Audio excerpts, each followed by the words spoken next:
We are in our downtown studios on South Tejon today. I am joined by Lisa Czelatdko, District 3 Councilwoman of the City of Colorado Springs, and Jerry Forte, the CEO of Colorado Springs Utilities. Thank you all very much for being here. Appreciate your time. Understanding it's hard for you guys to break away for a little while, but we kind of want to talk about some stuff that's going on in the community, in the city, and kind of get your perspective. I think the first thing that's going on, we've had a lot of snow recently. A lot of people are beginning to think that maybe we're out of the drought, but that's in fact not the case. Jerry, from the Colorado Springs Utilities perspective, where are we in the drought and what's being done at this time? Yeah, we are very far from out of the drought right now. John, we have about a 70% of normal snowpack up in the high country right now, but in our particular watersheds, it's actually less than that. And when you couple that with 2012, which was the worst year ever, worse than 2002, which we were told was a 1 in 150 year chance of having that kind of a drought, 2012 was worse. We have a significant challenge as a community ahead of us. And challenges, what are you guys kind of facing at the Utilities Board to try to battle this as best you can? Sure, well, we're partnering with the Utilities Board and City Council to really look at a multi-pronged approach to address the drought. We're of course looking at restrictions, which we need to be in, a way of conserving as much as possible moving forward. City Council approved on first reading yesterday a new water shortage ordinance that really gives a whole host of ways of declaring droughts, conservation types of measures, means of enforcement, those kinds of things. Then another thing City Council is considering is a tariff that's going to actually incentivize people to use a certain amount of water. And I think it's important to note that nobody intends to surcharge or create a problem for people that are using indoor water or using a very modest amount of outdoor water if they comply with the restrictions. But if people choose to use above that, we are going to send a strong market signal. And Lisa, I guess from the perspective of the council, how are you guys talking about it and how are you going to deal with it? Well, just exactly like our CEO mentioned about a tariff coming up, we'll have that discussion, and like all of our tariffs, it's open up for public discussion. And we know that this is a conversation that's going on in the community right now, and our responsibility is to make sure our ratepayers are informed and to know what's going on, and then to assist them and educate in what we can do to help conserve water. Are there any initiatives like rain barrels, or is there something going to be rolling out for citizens to kind of get the whole community involved? Well, unfortunately, not rain barrels. We don't allow that in our city. Although it's a great idea, isn't it? But Jerry? Yeah, a couple of things we are doing that make it different from 2002 that are pretty exciting. One of them is what we call My Usage. Here in the next month, we're going to be rolling out for all of our customers the ability to go online, log in to their own account, and they'll be able to see almost real time what their water usage is. So instead of waiting till the end of the month to get a bill from the utility, they're going to be able to go in and monitor water usage, manage their own usage much more proactively. So that's one of the really exciting things we're doing. Lots of education, lots of symposium, ways to conserve water, lots of supply side initiatives that we're engaging in right now. And what I mean by supply side is, how do we as a utility bring more water up to Colorado Springs? So we're working all those things as well. There's just a whole bunch of people doing a whole bunch of work to try to make sure we keep this community in water. Speaking of education, there's a whole lot being talked about in terms of the Drought Task Force. I guess, Lisa, we'll start with you because you're one of the representatives kind of heading this up. The Drought Task Force, for people who might not know, kind of an overall summary of what you all are doing in terms of getting things prepared to talk about for the Drought Power Plant. Sure. Well, the Colorado Springs Utility Board decided to assess and evaluate looking at different alternatives compared to our base load right now, which basically means of what we're doing currently. And so we had a EIRP that looked at energy ideas for the next 20 years and a plan to achieve that, and conservation and all of those other things that is a priority for utilities. And so our utility board decided that we just wanted to take a look at different alternatives for the Drake power plant. So we're looking at 15 years. And some of the other things that we wanted to look at was the effects that the power plant has within our city. The discussion arose about the aesthetics and social, economic impacts, environmental impacts, and so we thought it would be an elaboration on the discussion of what we're doing and get a good idea of actual costs if it was to be replaced, and different alternatives. Mr. Forte, is it a viable plant? And we're talking about 15 years doing away with it, but if we keep the Drake power plant, it's 20 plus years. Is it viable for that long? Sure, John, it absolutely is. In fact, Drake right now has an 88-year history of serving Colorado Springs. Now, the generators that were installed in 1925 no longer exist, but the current power plant has been regularly upgraded, regularly maintained. The recent EIRP process that Ms. Czelatdko talked about actually determined that the power plant would be viable for at least 20 years. And remember, Drake serves a third of Colorado Springs. A third of our power comes from the Drake power plant, and it's one of the major reasons why we have competitive rates, why our electric rates are 20% under the average of our competitors in this region. It's because of the Drake power plant. So I really appreciate the work that the board is doing under Ms. Czelatdko and Brandy Williams' leadership. And I really appreciate the robust conversation we're going to have as a community, because it's a very, very important issue right now. Ms. Czelatdko, you touched on it earlier, but in terms of conversation, I think the aesthetics, as you mentioned, is kind of one of those things where it's in the middle of a city. What are some of the other topics that are being brought up, both pros and cons, to keeping Drake in its current location or going somewhere else? Well, this conversation originated, within the last, I want to say 6 to 8 months, just because of some, discussions that were brought forward by the Urban Institute. Had done a study within our city and had talked about the physical appearance of Drake, and then we had a environmental group bring up some concerns that they might have with emissions coming from that. But again, as far as a board member, we're looking at the amount of money that's been invested in Drake. We look at the fiduciary responsibility to offer low rates, high reliability to our ratepayers, and we're really proud of that. I mean, we're an award-winning utility company because of what we provide to our ratepayers. So where the Drake was concerned, the board does have to balance the amount of investment that's been put in. We've committed money to Newman Scrubbers, which is a technology, and the whole point of doing that was to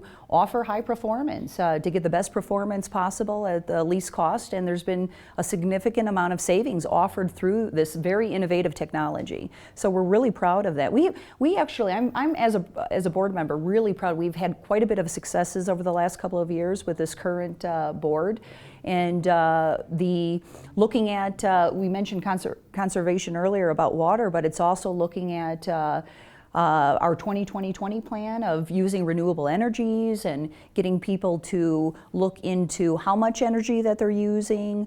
And it's an exciting time right now. We have a lot of great things. So this is just a study. This is just a study to look at alternatives, so that for all those what-if questions, if down the line we wanted to change something, we wanted to look at a different possible energy source, then we have answers to those questions. How much? What would it take? And so that's what we're doing right now. Speaking of the Newman Scrubber and EPA, presidential mandate and the EPA comes down, they say, coal plants have, quite frankly, they have to fix a lot of their, what they call problems, the emissions, carbon dioxide, all these things. What's being done by Colorado Springs utilities to make sure that when these mandates are enforced, that the ratepayer isn't going to be handed the bill? Sure. Well, ultimately, the ratepayer ends up paying for everything, and I think we ought to make that perfectly clear. We are not a for-profit utility, so any cost that we incur as a result of a regulatory mandate or any other kinds of costs that we incur end up being borne by the ratepayer ultimately. But with respect to the regional haze rule, which is what I think you're talking about, John, that rule was promulgated as part of the Clean Air Act, and the state of Colorado has the implementation plan for that. The Newman Scrubbers are an exciting way to be able to comply with the regional haze requirements. They offer us a better technology at a lower cost, and they not only clean the air better than any conventional technologies, they also offer less what's called parasitic load.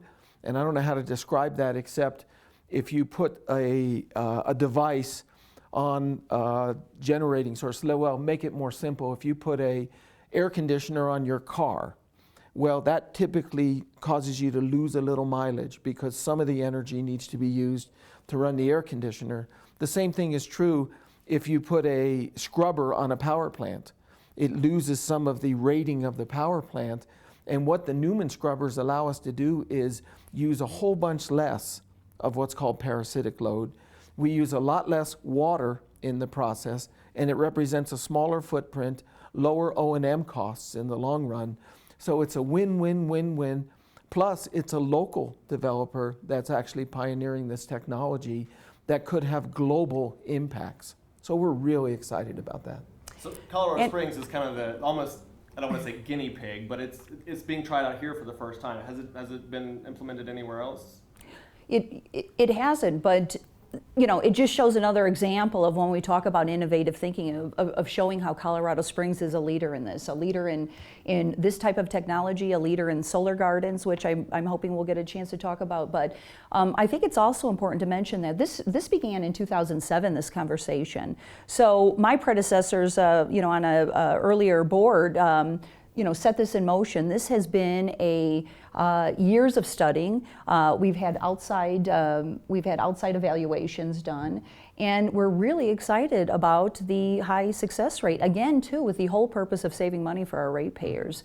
So we're pretty leading with quite a few projects going on, and I think that deserves. I think it deserves national attention. But it's something that we should be proud of, and again reminds people that our utility company is one of the few gems we have here in Colorado Springs. And talking about the solar gardens being progressive, talk a little bit about that. How's the conversation going with that? Well, we've had a really successful beginning of the program.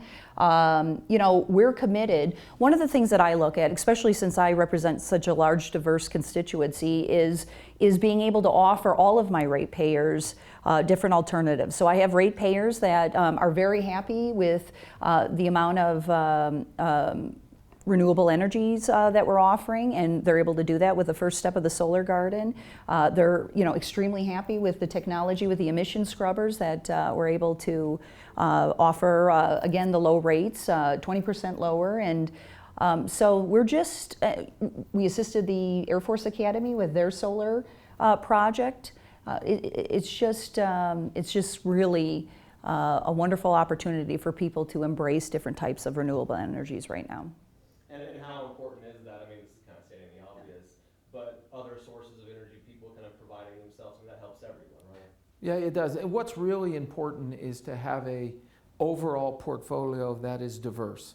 In other words, you don't want all coal, you don't want all natural gas, you certainly don't want all renewables. You need a balance, because then you really can better self-determine your future. If something happens to natural gas prices, like they did a few years ago where they spiked to over $14 per million BTUs, the cost of generating with natural gas all of a sudden spikes as well, and those costs get passed on to our customers. So it's important to have the diversity, and that's another one of the reasons why we really need to carefully watch this whole Drake conversation over the next several months, because one of the key parts of keeping rates low is having that portfolio and having those choices, so that if gas goes up, we can generate more with coal. If coal goes up, we can generate more with gas. But we want to be investing in renewables at the same time. other conversations going on. One of the big things going on is talking about the pay increase for city council members from I think a $6,000 stipend to $48,000. First of all, what side of the fence are you on with that, and the discussion with that? How is that kind of shaping up? Well, I did vote for it to go to the ballot to allow the taxpayers to choose. And, you know, one of the reasons that I got in elected office, I just really, I passionately feel the importance of people being engaged, especially at the local level. I really believe that it's the local elected officials that you have the most accountability, you have the most accessibility, and I just really think it's important to understand. I mean, the whole point of local government is to have a voice in your local government. And that's what council does. We are the elected republic body. And the thing is we're meant to be a deliberative body. So a lot of times when you hear maybe differences of opinion, you know, you have 9 individuals representing almost 600,000 people. We're the second largest city in the state. So you are going to get differences of opinion, but it's meant to be that way.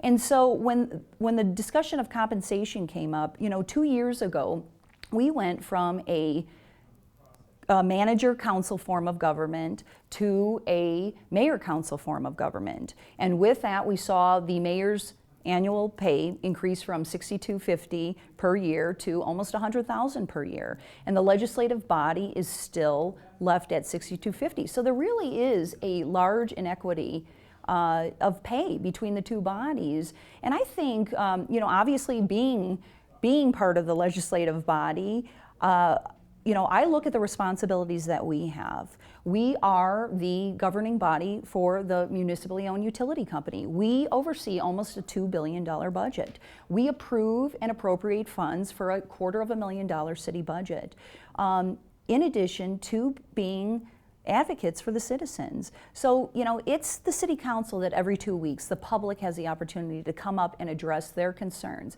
You know, it's basically allowing the citizens to tell us how you want your taxpayers' money spent. So I know, I realize I probably have a little bit more passion for local government than a lot of other people do, but I really think it is so important for people to understand, be close with their city council, and this position has quite a bit of value. And the reason that we went to this is to maintain separation of powers, and that is so important, especially when you talk about, you know, politics at the national level and you talk about state politics. It begins here and it travels upward. So if you're dissatisfied or unhappy with how government works, then here's the opportunity. So I'm a fighter for our legislative body because I believe in separation of powers. I don't believe in authoritarian leadership. I really believe in collaboration, and I think especially because of the challenges we're seeing here at the local level, we should be doing everything we can to collaborate and cooperate with other jurisdictions. We should be looking at sharing services with the county. Stormwater issues, you know, that's something that we're talking about right now. Why would we not want to partner with other jurisdictions in solving such a huge problem? To me, I think the more people working together, the better success that we have. And I have been an advocate for that since the day I was elected, and I will advocate for that till the day I walk out of office. Do you feel as if it's the council as it is a fair representation of the people it represents, and in the ability to maybe raise that from $6,000 to $48,000? It allows other people to run that maybe could use that as a full-time job, because I imagine you guys work a few hours a week. We do work full hours. This is a full-time position. Right. And in fact, I think a lot of people don't realize that, you know, in addition to our mandatory meetings, we have 4 a month for council, we have 1 a month for utilities, and almost every single council member does serve on other boards and commissions. In fact, I serve on a board up at Denver, so I have requirements to attend meetings up there. And I do not think that people truly understand that in addition to these mandatory meetings that we go to, that to be educated, to take the time to research, it does require quite a bit of work. So I work this full time. In fact, I find it very difficult to be able to do what I do without putting in full-time hours. And I think it's also important to realize that it costs sometimes to serve. So our stipend will cover, mileage and different things like that. But my husband, who's been a wonderful partner for me and very supportive, has had to financially contribute for me to be able to serve. And I also think, I believe in parity. I think it's important that we see great representation, and you do not want this community to be represented from a very exclusive group of members. So, members that perhaps are retired. You want to look at members that have a variety of expertise, of education, gender diversity. I mean, that's what's going to get you great representation, again, to our second largest city of the state. Dealing with stormwater, that's another topic going on. Yesterday, the mayor asked that this be tabled for a little while so the next city council can have their say in this conversation. What is the open dialogue still? Because it's a topic that needs to be constantly addressed. Yeah, well, I was disappointed that it was asked to be tabled, and that was a decision to table a resolution that the county came. If you remember, the county had come to us a couple weeks ago and asked if the city council would consider in signing a resolution. And again, all that is it's a commitment to working together. And again, I cannot say this enough, that we really do have to look at additional partners and additional resources to get through these hard times right now. So, you'll hear that 76% of the stormwater issues reside within the city. Well, that's fine, but stormwater is a regional issue. We can fix our problems, but yet if our neighbors don't fix theirs, they will affect us. And again, too, is my big question is if we have, our city historically has not had a lot of, partnerships with the county on many things, and this could be a turning table to get involved, work on things together, share some of the financial burden that we definitely have. And I also think it's important to remember that for being a utility board member, not all of our ratepayers are Colorado Springs residents. Our ratepayers extend outside the city limits. So when we're looking at possible monetary sources, which has come up in conversation, we have to remember that our utility ratepayers do not have the obligation, nor should they, of bearing all of the cost of city issues. And this is something that's gone from a $500 million estimate to a nearly $800 million estimate? Yeah. That's what we're being told. So, and again, too, is it shows you, the practice of deferred maintenance that we've had in the city. I talked about it when I first was elected on certain issues, and it's something that needs to be stopped. And because of that, we have seen this backlog of stormwater projects that truly are dangerous. I mean, for our community, they need to be addressed. And so if we are looking at $800 million. I'm the first one to sit here and say, let's look for efficiencies. If we can find efficiencies, that's the first way to go. But $800 million of backlog projects, some that are federally mandated, it's going to be difficult to find. So my position is, let's start. There's already been a stormwater task force that had been engaged, talking about what needs to be done. Let's join our neighbors in having this regional conversation about what we need to do. We can determine who needs to pay what, how we're going to pay it, but we also need to get that education with everything. That's been the one thing I've learned within 2 years of being an elected official, is just education is key to giving power to the taxpayer, so that you know what we're facing, what needs to be done. And so let's engage this conversation, let's engage the community in this conversation of what are the real numbers of stormwater projects, how are we going to get there, and who's willing to join in doing this with us, and let's partner on getting it done. Mr. Forte from the Springs Utilities. Yeah, I mean, I can't agree with Lisa more. Stormwater is clearly a regional issue, and it needs regional solutions as well, because as many have said now, water knows no political boundaries. It flows where it wants to flow. One of the things, though, that I'm acutely aware of is how the aftermath of the Waldo Canyon fire really creates a different urgency for us. We are seeing, and we will be seeing, unfortunately, some major runoff events coming up here, hopefully not, but perhaps even this summer, but certainly for many years beyond after this fire event. And sometimes the actual flooding that comes is much worse than even the fire, because we're going to see lots of things that we need to address as a community. And just like Colorado Springs Utilities helped support and lead the community in that Waldo Canyon fire, we certainly want to be able to do the same thing, whether we're talking about drought or whatever the major community issues are. But we need to address this together. And the thing that we really need to be able to talk about at some point is the reality that it costs money. It's not free. There are no silver bullets. I mean, some of the comments that have been made make for good headlines. But we've got to get beyond that. We've got to get to real, honest solutions. And that's all of us working together, rolling up our sleeves and talking about how do we solve these complex problems together.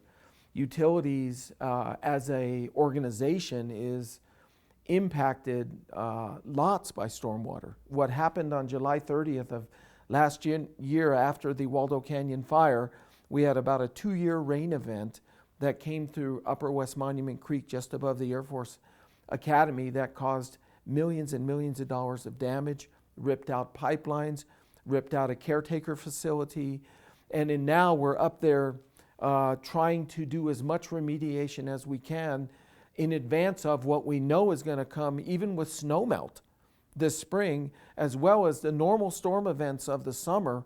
They're going to be much more pronounced in those burn areas and below those burn areas. So it's a community issue. There are lots of great people that have come together from the municipal government, from the county, from the Forest Service, from the folks up in Denver that have the experience on the Hayman fire, to many, many others that are going to come together. We are coming together to together solve these problems. And how important is the community involvement when you are talking $500, $600, $700, $800 million? Could be a tax increase. I mean, this is part of the ongoing conversation. How involved should the public be?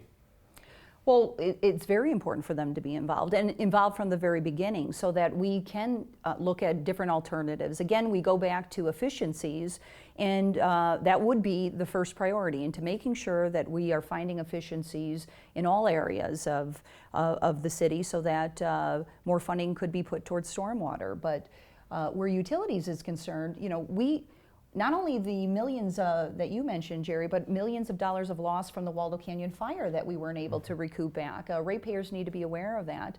And so that's why, too, when we talk about efficiencies, and Jerry could mention a little bit more, but great efficiencies were found in the 2012 utility budget that is enabling us to be able to put more funding toward some of these stormwater issues, toward Waldo Canyon recovery issues.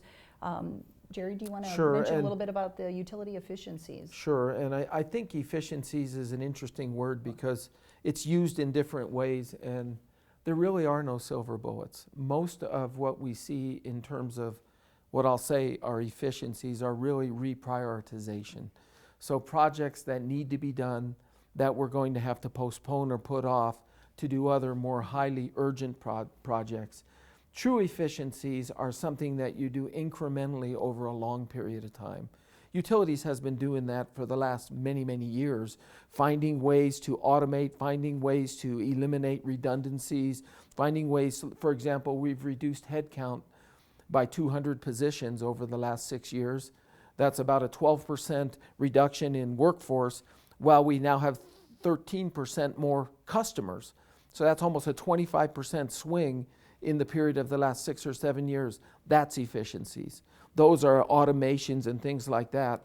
But when we're talking about something as big as stormwater, you're really talking about reprioritizing. So the question we need to ask the community is, do you want us, for example, to not maintain your water line and then divert that money you've given us, entrusted us for that purpose, to some other function? That's something the community needs to really weigh in on. We need to hear from the public as to what they would like to see done, because there isn't the kind of money that anywhere that would represent whittling down that backlog without some kind of a revenue source. You know, I think it's a little short-sighted when elected officials, I understand I understand of wanting to come and say, we're going to look for money, we're going to make sure we've found efficiencies, we're going to not raise taxes. Nobody wants to pay extra money. The fact, though, is when we defer maintenance for so long, like this city has had to and has made decisions on doing, then we're looking at quite a bit of projects that is ultimately costing us more down the line anyway. So again, is when we're looking at a possible $800 million backlog, the question has to come up: where could the money come from? And so we need not to be so afraid of at least having this conversation of possibilities. Doesn't mean that your officials out there want to sit here and hit taxpayers with an additional new tax, but we do have to look at other communities, how they pay for their stormwater, how they're taking care of their infrastructure. Infrastructure, economic development is the word of the year. And that's another thing that I've often talked about: utilities. Utilities is an economic driver in itself. We've done so many things in the past couple of years to promote businesses, to bring businesses here. Our low rates and high reliability. I mean, we've had major corporations and large business employers come and say, this is why we're here, this is why we're staying here right now. So we can't discount how important that is. But again, is stormwater needs to be embraced regionally. It has to have people on board looking for real solutions, and we need courageous leaders to sit here and say we're not afraid to talk about what needs to be done. So this is where we find ourselves now. Yeah. Thank you very much. I know you have other things to be getting to, but I do appreciate your time. Thanks for joining us. No, thank you so much.